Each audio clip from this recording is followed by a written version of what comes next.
कालू कौवा बहुत भूखा था। वो सुबह से इधर उधर उड़ रहा था, मगर उसे अभी तक कुछ भी खाने को ना मिला था। अब तो सारे पक्षी भी जान गए थे कि उसे हमेशा मांग कर खाने की आदत है, इसलिए अब कोई भी कालू कौवे को भोजन न देता था। यार कबूतर, बहुत भूखा हूँ, कुछ खाने को उधार दे दो, मैं वापस कर दूंगा तुम्हें। चल भाग यहाँ से, पहले ही तुमने मुझसे बहुत उधार लेकर खाया है। कालू कौवा निराश होकर वहाँ से चला जाता है। वो उड़ता हुआ पहाड़ों की तरफ निकल जाता है। वहाँ उसे कोई आवाज सुनाई देती है। कौवा उड़ता हुआ उस आवाज के पीछे पीछे जाता है। कोई है जो मुझसे जादू लेगा, कोई है जो मुझसे मेरा जादू लेगा। कौवा बाबा उल्लू की ये बात सुनकर बहुत हैरान हो जाता है और वो उल्लू से कहता है, उल्लू बाबा जी, कैसा जादू? अगर कोई काम की चीज है तो आप वो मुझे दे दें, मगर मैं अपना जादू केवल ऐसे ही पक्षी को दे सकता हूँ जो मुझसे भी बड़ा शैतान और लालची हो। बाबा जी, मैं इस जंगल में सबसे बड़ा शैतान और लालची पक्षी हूँ। मैंने कभी अपना भोजन खुद से ढूंढ कर नहीं खाया। मैं हमेशा भोजन दूसरों का चुरा कर ही खाता हूँ। बहुत अच्छे, फिर तो तुम मुझसे भी बड़े शैतान हो। ये लो, इस मटके में जादुई पानी है। तुम किसी भी पक्षी को इस मटके से पानी पिलाकर इस पर मंत्र पढ़ोगे तो वो तुम्हारा नौकर बन जाएगा। उल्लू बाबा जी, जल्दी से मुझे वो मंत्र बता दें। अंतर मंतर जंतर शू, हो जा मेरा नौकर तू। ऐसा कहते ही वो पक्षी तुम्हारा नौकर बन जाएगा। ऐसा कहते हुए वो उल्लू वहाँ से गायब हो जाता है और कौवा खुशी खुशी वो जादुई मटका उठाकर जंगल में वापस आ जाता है।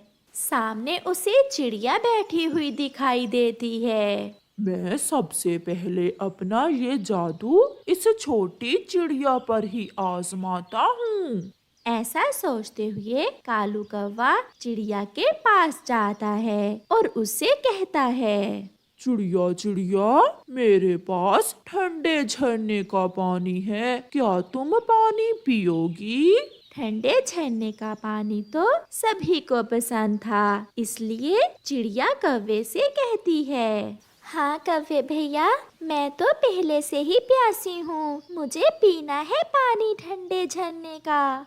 तो फिर लो, मेरा ये मटका लो और पी लो जी भर के पानी। चिड़िया कौवे के मटके से पानी पी लेती है। जैसे ही चिड़िया मटके से पानी पीती है, कौवा अपना मंत्र पढ़, आप बहुत अच्छे हो, आज से आप मेरे मालिक और मैं आपकी नौकर, मैं आपके सारे काम किया करूँगी। मालिक जी बताइए, मैं आपके लिए क्या करूँ? ये सुन कौवा बहुत खुश होता है और चिड़िया से कहता है, जाओ और मेरे लिए अपने घर से भोजन लेकर आओ, जल्दी जाओ। फिर चिड़िया तुरंत वहाँ से जाती है और अपने घर से बरसात के लिए जमा किए हुए भोजन में से कुछ भोजन लाकर कौवे को दे देती है। ले मालिक जी, भोजन आ गया, आप मुझे कोई और काम बताइए। अब तुम जाओ और बेरी के पेड़ पर मेरे लिए एक घोंसला बनाओ। मालिक जी, मैं अभी आपके लिए बहुत सुंदर सा घोंसला बना देती हूँ। ऐसा कहते हुए चिड़िया वहाँ से चली जाती है और जाकर बेरी के पेड़ पर कौवे के लिए घोंसला बनाने का काम शुरू करती है। चिड़िया को वहाँ घोंसला बनाते देखकर कबूतर वहाँ आ जाता है और चिड़िया से कहता है, चिड़िया, तुम्हारा तो पक्का लकड़ियों का घर है, फिर तुम ये घोंसला क्यों बना रही हो? मैं ये घोंसला अपने लिए नहीं बल्कि अपने मालिक कालू कौवे के लिए बना रही हूँ। क्या? कालू और तुम्हारा मालिक वो एक नंबर का नखट्टू कौवा कब से तुम्हारा मालिक बन गया? आज से कबूतर भैया, आज से मैं कालू कौवे की नौकर हूँ और वो मेरा मालिक है। वो बहुत अच्छा मालिक है। ये कहकर चिड़िया फिर से सूखे तिनके लेने चली जाती है। ये कालू कौवे ने चिड़िया पर क्या जादू कर दिया है जो ये कौवे की नौकर बन गई है? कबूतर बैठा ऐसा सोच रहा था। दूसरी तरफ कालू कौवा मिठू तोते के पास जाता है और उससे जाकर कहता है, मिठू, लो, मैं तुम्हारे लिए गुड़ वाला पानी लाया हूँ, पी लो। मिठू को तो मीठा पानी बहुत पसंद था, इसलिए वो कुछ सोचे बिना कौवे के मटके से पानी पी लेता है। कौवा भी जल्दी से अपना काम शुरू करता है। अंतर मंतर जंतर शू, बन जा मेरा नौकर तू। मिठू का एक बार सर चकराता है और वो भी चिड़िया की तरह कौवे का नौकर बन जाता है। कौवे, आप कितने सुंदर हो और बहुत शक्तिशाली भी। मेरा मन कर रहा है कि मैं आपका नौकर बन जाऊं। अच्छा, तो फिर नौकर जी जल्दी से जाओ और मेरे लिए बुलबुल के घोंसले से एक अंडा चुरा कर लाओ। जैसे आपका आदेश मालिक जी। मिठू जल्दी से जाता है और बुलबुल के घोंसले से एक अंडा चुराकर वापस मुड़ता है। पीछे से बुलबुल मिठू को ऐसा करते देख लेती है। वो मिठू के पीछे भागती है। बुलबुल रोती हुई अपने पड़ोसी कबूतर के पास जाती है और उसे जाकर सारी बात बताती है। कबूतर, मिठू ने मेरी एक न सुनी और मेरा अंडा चुरा कर भाग गया। वो खुद को कौवे का नौकर कह रहा था। अब तो मुझे पूरा विश्वास हो गया है, बुलबुल, ये काला कौवा जरूर पक्षियों के साथ कोई खेल खेल रहा है। कबूतर जल्दी से कौवे का पीछा करता है। कौवा चाचा छमछम को मटके से पानी पिला रहा था और उस पर अपना मंत्र पढ़ रहा था। अंतर मंतर जंतर शू। कबूतर भी छुपकर कौवे का सारा शैतानी खेल देख रहा था। तो किसी तरह मुझे कौवे को इस मटके से पानी पिलाकर उस पर मंत्र पढ़ना होगा। रात हो जाती है और कालू कौवा भी अपने नए घोंसले में जाकर सो जाता है जो चिड़िया ने आज ही उसके लिए बनाया था। वो जादुई पानी वाला मटका अपने पास ही रख लेता है। आधी रात को कबूतर चुपके से जाता है और कालू का मटका उठाकर वहाँ उसी तरह का एक और मटका रखकर वहाँ से भाग जाता है। कल सुबह मैं इस कालू के बच्चे को मजा चखाऊंगा। सुबह हो जाती है। कौवा भी अपना मटका उठाकर किसी नए पक्षी को अपना नौकर बनाने के लिए निकल जाता है। वो एक पेड़ पर बैठ जाता है। उसे ये नहीं पता था कि कबूतर ने रात को उसका मटका अपने मटके से बदल दिया था। अब तो आहिस्ता आहिस्ता सारे पक्षी मेरे नौकर बन जाएंगे। कौवा ऐसे सोच रहा था कि कबूतर भी अपना मटका लेकर वहाँ आ जाता है। कालू यार, मेरे मटके में नारियल पानी है, क्या तुम नारियल पानी पियोगे? हाँ, मुझे नारियल पानी बहुत पसंद है। लाओ थोड़ा सा नारियल पानी मुझे भी दो। फिर कौवा कबूतर के मटके से पानी पीने लगता है। कबूतर को वो मंत्र अच्छे से याद था और वो कौवे पर मंत्र पढ़ता है। अंतर मंतर जंतर शू, बन जा मेरा नौकर तू। फिर क्या था, कौवे का सर चकराता है और वो कबूतर से कहता है, कबूतर मेरे मालिक तुम बहुत अच्छे हो, क्या मैं आपका नौकर बन सकता हूँ? शैतान कौवे, अब तुम सारी जिंदगी हमारे नौकर बनकर ही रहोगे। जैसे ही कौवा कबूतर का नौकर बनता है, दूसरे पक्षी ठीक हो जाते हैं। फिर वो सब कालू कौवे को अपना नौकर बनाकर अपने सारे काम कालू कौवे से करवाते हैं। कबूतर कालू कौवे का जादुई पानी वाला मटका नदी में फेंक देता है। ऐसे कौवे को उसके किए की सजा मिल जाती है। सारा सारा दिन आवारा फिरती रहती हो, थोड़ा ध्यान अपने बेटे पर भी दे लिया करो। क्या है मेरे बेटे को? अच्छा भला तो है मेरा बेटा, ये इसके घूमने फिरने के दिन है। भूल गए जब तुम जवान थे तो सारा सारा दिन नदी पर जाकर लूसी और हरियाली को देखते रहते थे। हर समय यही बातें। जग्गू भी घर आ जाता है। जग्गू तुम कहाँ थे? मैं मम्मा को बताकर बाहर गया था। मैंने पूछा कहाँ गए थे? अपने दोस्तों से मिलने गया था। इसने कहा ना कि मुझे बता कर गया था। मम्मा पापा घूर रहे हैं मुझे। घूरने दो, तुम डराता है ये अपनी बड़ी बड़ी आँखों से। ऐसे जब भी कालू कौवा अपने बेटे को समझाने लगता तो बीच में गौरी कौवी आ जाती। कौवे और कौवी के पड़ोस में ही एक चिड़िया रहती थी जिसका बेटा कुकू बहुत बुद्धिमान था, क्योंकि उसकी मम्मा उसे अच्छे और बुरे में फर्क बताती। उसकी मम्मा उसकी अच्छे से प्रशिक्षण कर रही थी। कुकू बेटा, किसी आवारा और आलसी पक्षी के पास नहीं बैठना, हमेशा अपने काम पर ध्यान रखना। घर से सीधे दाना लेने जाना और वापस सीधे घर आना है। ठीक है मम्मा, मैं जल्दी घर आऊँगा। ऐसे कहते हुए कुकू दाना लेने चला जाता है। रास्ते में बैठे हुए जग्गू और उसका आवारा दोस्त बड़ा उल्लू उसे आवाज देते हैं, कुकू कुकू रुको, यहाँ आओ, हमारी बात सुनो। कुकू रुक जाता है। बताइए जग्गू क्या बात है?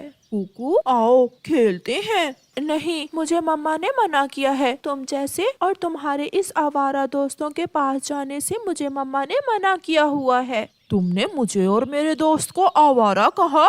चलो भाग यहाँ से, बड़ा आया चिड़िया का बच्चा कहीं का। कुकू कोई बात किए बिना वहाँ से चला जाता है। इसे तो मेरी मम्मा सीधा करेगी, बड़ा सियाना बनता है ये कमजोर चिड़िया का बच्चा। छोड़ो इसे, चलो यार बेरी पीने जाते हैं। हाँ चलो दोस्त उल्लू। कुकू बाजरे के खेत में जाता है। वहाँ उसे बाजरे के कुछ सिट्टे मिल जाते हैं जिन्हें लेकर कुकू अपने घर वापस होता है। कुकू घर वापस आ रहा था कि वो देखता है कि जग्गू और उसका आवारा दोस्त मिट्ठू तोते के घोंसले को तोड़ रहे हैं। कुकू वहाँ जाता है। रुको बुरे पक्षियों, तुम ऐसा क्यों कर रहे हो? मिट्ठू अंकल ने आपका क्या बिगाड़ा है? हमें ऐसी शरारतें करने में बहुत मजा आता है। हाँ याद रखना, अगर मिट्ठू तोते को बताया तो हम छोड़ेंगे नहीं तुम्हें। जग्गू और उल्लू वहाँ से चले जाते हैं। मिट्ठू भी वहाँ आ जाता है। मेरा घोंसला किसने तोड़ दिया? अंकल मिट्ठू, गौरी कौवी का बेटा जग्गू अपने दोस्त के साथ यहाँ आया था, उसी ने आपका घोंसला तोड़ा है। मैं अभी उसकी मम्मा को बता कर आता हूँ। मिट्ठू तोता गुस्से में गौरी कौवी के घर की तरफ जाता है। गौरी समझा लो अपने बेटे को, उसने अपने आवारा दोस्तों के साथ मिलकर मेरा घोंसला तोड़ दिया है। नहीं मम्मा, मैंने तो ऐसा नहीं किया। देखा है तुमने जग्गू को घोंसला तोड़ते हुए? मुझे चिड़िया के बेटे कुकू ने बताया है।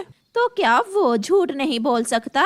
नहीं, वो झूठ नहीं बोलता। अगर फिर तुम्हारा बेटा मेरे घोंसले की तरफ आया तो मैं छोड़ूंगा नहीं इसे।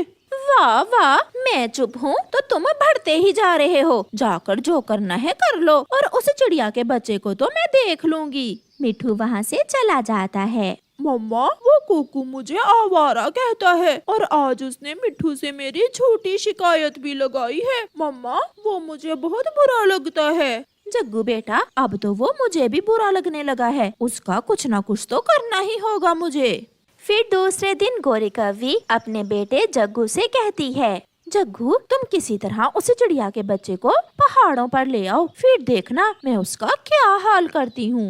मम्मा मैं अभी जाता हूँ, इस समय वो नदी पर होता है। जग्गू नदी की तरफ जाता है। कुकू मैंने भी सोच लिया है, आज के बाद मैं भी तुम्हारी तरह अच्छा बच्चा बन जाऊंगा। अच्छा ये तो बहुत अच्छी बात है और मैं तुमसे दोस्ती भी कर लूंगा। कुकू आ जाओ मेरे साथ, हम पहाड़ों पर जाते हैं। नहीं अभी नहीं, पहले तुम अच्छे पक्षी बन जाओ तो फिर मैं दोस्ती करूंगा तुमसे। वहाँ पहाड़ों पर मीठे मीठे फल हैं, तुम जाकर खा लो वो फल, मेरे लिए मेरी मम्मा ले आएंगी। कुकू जग्गू की बातों में नहीं आता और जग्गू वहाँ से चला जाता है। क्या कहा जग्गू बेटा उसने? नहीं मम्मा वो मेरी बातों में नहीं आया, मैंने उसे बहुत लालच दिया, मगर वो लालची भी नहीं है। जो भी कर ले मैं छोड़ूंगी नहीं उसे। चिड़िया जाती हुई गौरी कौवी को मिलती है। चिड़िया कहाँ जा रही हो तुम? गौरी मैं अपनी माँ से मिलने जा रही हूँ। और तुम्हारा बेटा कहाँ है? उसे भी साथ ले जाती। वो घर में ही है, वो थक जाएगा इसलिए मैं उसे घर में ही छोड़ आई हूँ। चिड़िया वहाँ से चली जाती है। इसका मतलब आज मैं उस कुकू के बच्चे से बदला ले सकती हूँ। जग्गू भागा भागा नदी पर कुकू के पास जाता है। कुकू कुकू तुम्हारी मम्मा तुम्हारी नानों के पास जा रही थी कि रास्ते में उसे चोट लग गई है, वो एक पेड़ से टकरा कर गिर गई है। कहाँ मेरी मम्मा कहाँ है? जल्दी से मेरे साथ चलो, घने जंगल में आपकी मम्मा के सर से बहुत खून बह रहा है। अपनी मम्मा का सुनकर कुकू घबरा जाता है और वो बिना कुछ सोचे जग्गू कौवे के साथ चल देता है। जग्गू जग्गू कहाँ है मेरी मम्मा? मेरी मम्मा कहाँ है? थोड़ी और आगे। जग्गू कुकू को घने जंगल में ले जाता है। यहाँ तो मेरी मम्मा नहीं है। हाँ कुकू मगर यहाँ मेरी मम्मा है। अब कहाँ जाओगे चिड़िया के बच्चे? भाग सकते हो तो भाग लो। जग्गू तुमने झूठ बोला, तुम झूठ बोलकर मुझे यहाँ लेकर आए हो।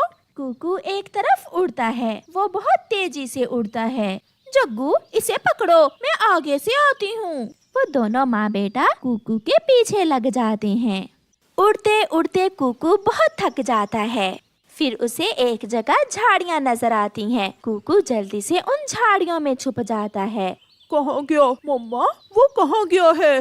वो अभी तो यहाँ ही था, फिर अचानक ऐसे कैसे गायब हो गया? जग्गू अब अगर वो बच गया तो वो अपनी मम्मा को सब बता देगा। मम्मा वो देखे पेड़ की खोखर है, शायद कुकू उस पेड़ की खोखर में छुप गया होगा, मैं जाकर देखता हूँ। अपनी सांसें रोककर कुकू झाड़ियों में छुपा सब देख रहा था। फिर जग्गू कौवा उस पेड़ की खोखर के पास जाता है। बाहर आ जाओ, हमने तुम्हें देख लिया है, तुम बाहर आ जाओ। कौन है? कौन मुझे ललकार रहा है? गुस्से में एक नाग खोखर से बाहर आता है और बाहर निकलते ही जग्गू को ढस लेता है। जग्गू वहीं गिर जाता है। जग्गू मेरे बेटे, मेरे जग्गू उठो उठो जग्गू। मगर जग्गू तो दूसरी सांस नहीं लेता और मर जाता है। आहिस्ता से कुकू झाड़ियों से निकलता है और अपने घर की तरफ चल देता है। और गौरी अपने मरे हुए बेटे के पास बैठी रोए जा रही थी। प्यारे दोस्तों, इस कहानी से हमें सीख मिलती है, जो किसी दूसरे का बुरा सोचता है अंत में उसका अपना ही बुरा होता है। इसलिए हमेशा दूसरों के बारे में